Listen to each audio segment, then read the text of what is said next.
Hi guys, this is Roaming Philippines and I will show you what to do in Ipasugong, Bukidnon.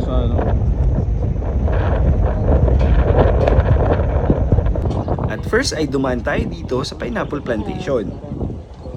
At syempre, what to do here is you can walk with the endless rows of pineapples.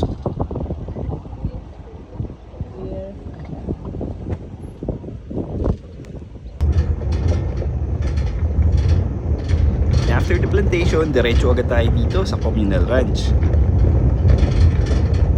And here, take photos with the horses and rolling hills. Go on a quick horseback ride, picnic or cheer sa open grassland, and feel this New Zealand of Bukidnon vibe.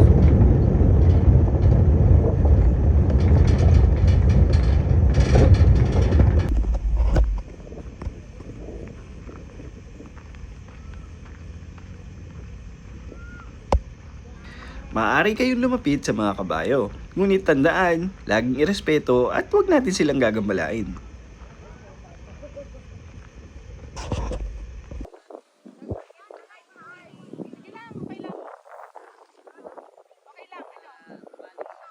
As you can see, napakaganda ng place at kung ano yung nakikita nyo, yan din ang makikita nyo sa personal.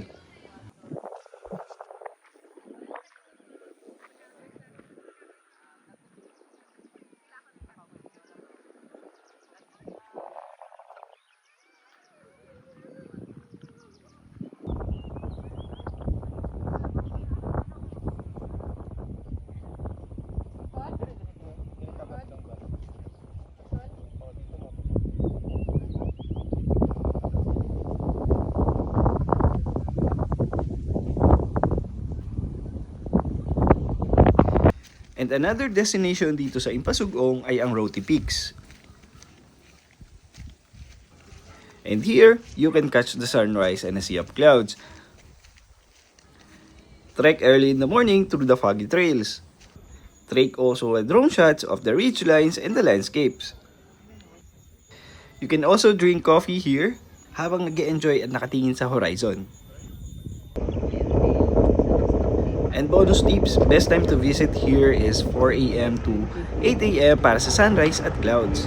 Just bring your jacket, tubig, and konting snacks.